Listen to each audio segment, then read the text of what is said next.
Kita masuk kepada era Gus Yahya. Muncul keluhan sulit dihubungi. Mungkin kalau kita bisa bahasakan ya, menemui ketua PBNU di Indonesia itu lebih sulit daripada menemui Presiden Republik Indonesia Prabowo Subianto. Nah, pengurus wilayah juga mengaku tidak mendapatkan akses. Loh, ini kita mau ketemu presiden atau mau ketemu ketua PBNU? Kok susah? Ini kebutuhan mendesak dari akar rumput kok dipersulit, tidak mendapatkan akses dan seterusnya. Nah, PBNU hari ini sangat eksklusif. Ketua PBNU sulit dihubungi. Komunikasi pusat kepada daerah bermacet. Lembaga PBNU tidak difungsikan optimal. Ya, komunikasi putus, administrasi macet. Ya contohnya SK lah, SK mandek di mana, di sekjen ada 70-an ya, PCPW sama saja itu kan. Tidak selesai juga. Ya, untuk apa organisasi ini? Kalau di elit atau di pusatnya saja itu bermasalah, ya komunikasi jadi masalah semua. Nah, bagaimana kita bisa menganalisa ini? Ini bukan konflik politik. Ini adalah peringatan tata kelola.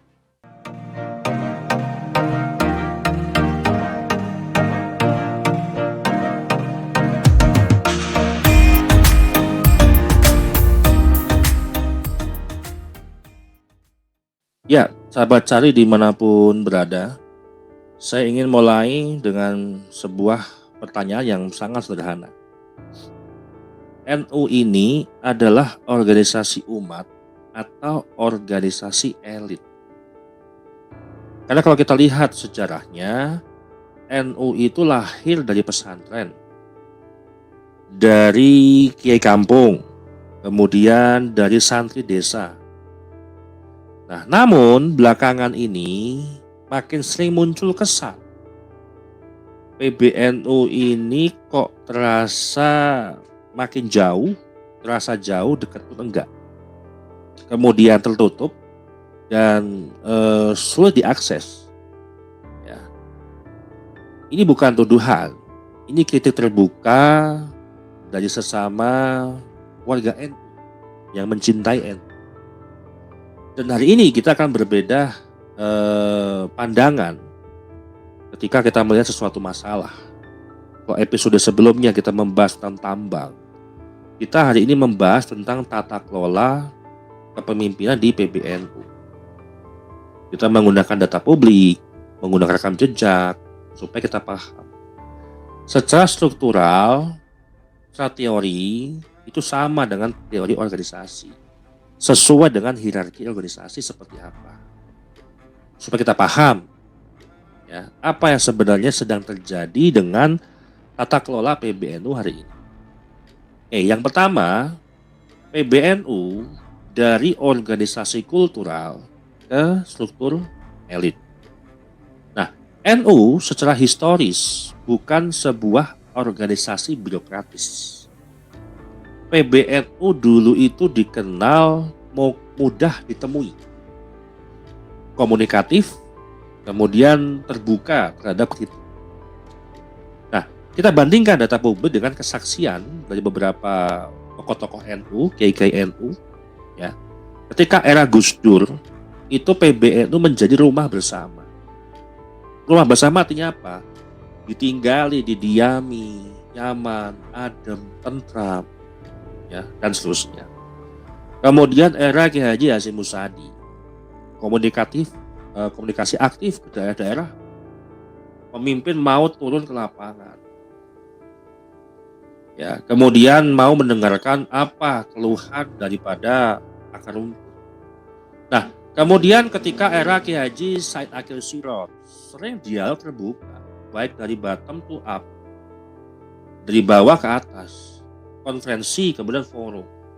Artinya apa? Melihat masalah bukan secara kacamata elit, membedah masalah, menyelesaikan masalah, sudut pandangnya kacamata kultural yang ada di bawah, akar rumput. Itu yang penting. Kalau dalam sebuah perusahaan itu, seorang pemimpin, leader, mau turun lapangan ke cabang-cabang untuk melihat apa masalah di cabang, kendalanya apa di cabang, masukan apa di cabang, gitu ya. Jadi masukan itu bukan up to bottom tapi bottom to up, dari bawah ke atas. Itu yang benar secara tata kelola organisasi. Itu yang sesuai dengan hierarki organisasi di teori manapun, dipraktekkan dimanapun, itu intinya sama. Nah, kita masuk kepada era Gus Yahya. Muncul keluhan sulit dihubungi. Mungkin kalau kita bisa bahasakan ya, menemui ketua PBNU di Indonesia itu lebih sulit daripada menemui Presiden Republik Indonesia Prabowo Subianto. Nah, pengurus wilayah juga mengaku tidak mendapatkan akses. Loh, ini kita mau ketemu presiden atau mau ketemu ketua PBNU? Kok susah? Ini kebutuhan mendesak dari akar rumput kok dipersulit, tidak mendapatkan akses, dan seterusnya. Nah, analoginya adalah kalau sudah kita tidak bisa mengakses ke atas, berarti komunikasi pun tidak lancar. Komunikasi tersumbat. Bagaimana ada masalah di bawah dan bagaimana elit itu mengetahui masalah. Masalah saja tidak paham, bagaimana mau menyelesaikan masalah. Sehingga masalah itu menumpuk, akhirnya bingung untuk mana yang mau diselesaikan. Dan ini yang terjadi terhadap tata kelola organisasi di PBNU hari ini. Nah, ketika kita bicara kritik dari Kiai Haji Said Akil Siraj, beliau ini bukan seorang oposisi, tapi sebagai pengingat ataupun alarm internal.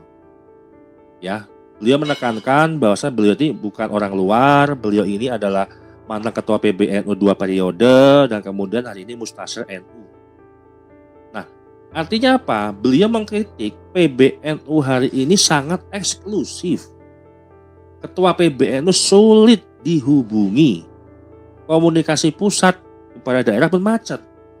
Lembaga PBNU tidak difungsikan optimal.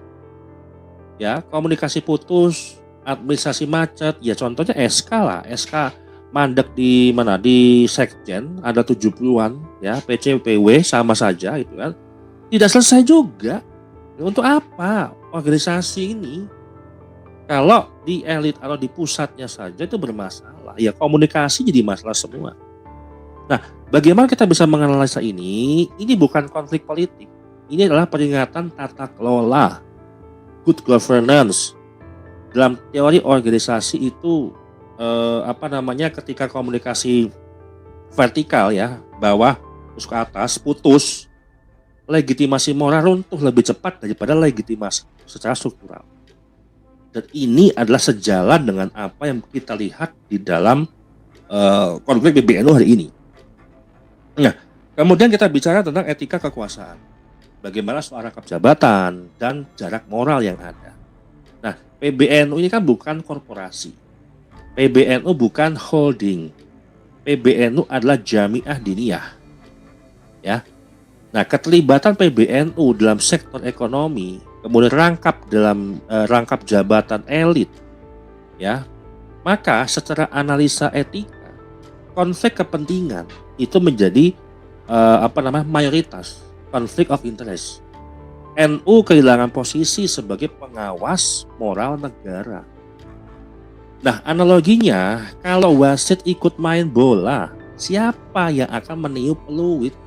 Masa penonton? Masa warga NU? Gitu kan? Ini yang berbahaya. Ini yang jadi masalah.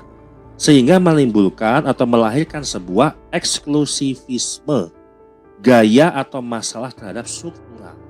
Nah, apakah ini terkait tentang karakternya Gus Yahya atau soal model kepemimpinan yang tertutup? Kalau kita lihat data pembanding, ya, minim dialog publik, betul. Jarang forum terbuka, iya. Kritik dibalas defensif oleh pendukung, ya sangat. Kritik, ya artinya seperti halnya Keimat, pantas saja. Keimat memberikan sebuah kritikan terhadap Ba'alawi, akhirnya pemimpin PBNU Gus Yahya itu tidak menerima secara keilmuan, justru harus dipatahkan. Kritik itu harus diterima, jangan dibalas defensif. Pola yang muncul adalah elit itu solid, basis bingung. Ini jadi masalah. Kalau mau solid itu ya bawahnya solid dulu, nanti atasnya pun akan mengikuti. Kalau yang atasnya solid, basis pendukungnya itu malah bingung, ya berarti kepemimpinannya tidak efektif. Kepemimpinan efektif hari ini dalam teori organisasi gitu ya, bagaimana seorang pemimpin itu bisa menjadi contoh pemimpin-pemimpin yang ada di daerah ataupun cabang, dan menganggap bahwa kritik itu adalah sebuah gangguan. Maka nggak heran ketika Kiai Imad memberikan kritik terhadap Pak Alawi, PBNU mengambil jalan adalah diabaikan karena kritik dianggap sebuah gangguan. Pola-pola ini kan sama dengan Pak Alawi. Nah, justru ini bukan ciri NU kultural. Ini ciri organisasi kekuasaan yang ingin berkuasa saja, bukan berdasarkan NU kultural. Nah, bagaimana dampak akar rumput? Ini di masalah. Secara fakta sosial, Kiai Kampung merasa tidak didengar. Ya, NU kultural itu sudah banyak membangkang katanya kepada elit. Loh, membangkang gimana? Komunikasi saja tidak jalan, kok bisa disebut dengan membangkang? Gitu. Ditemui saja susah, sifatnya eksklusif, bagaimana ketemu membangkang atau misalkan dibilang tidak sesuai dengan prosedur, tidak patuh terhadap organisasi. Ya mau bagaimana? Kemudian jamaah hanya bisa nonton konflik itu ribut, ya, baik suriah ataupun tanfisiyah. Apakah pantas? Apakah etis? Ya, akar rumput melihat tontonan yang seharusnya itu bukan sebagai tontonan umum. Nah, dalam analisa sosiologis, jarak elit ke umat menjadi apatisme. Apatisme menjadi delegitimasi. Delegitimasi, ya, dengan kita bisa simpulkan menjadi sebuah krisis kepercayaan. Ini yang harus kita waspadai.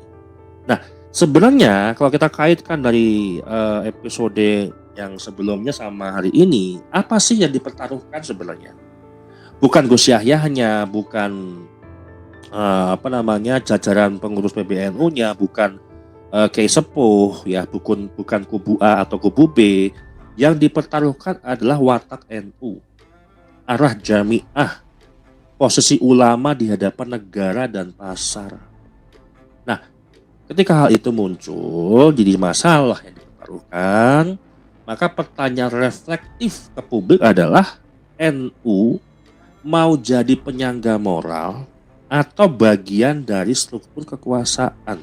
Cuma dua pertanyaan yang kita bisa sampaikan ke publik, dan publik bagaimana menjawabnya.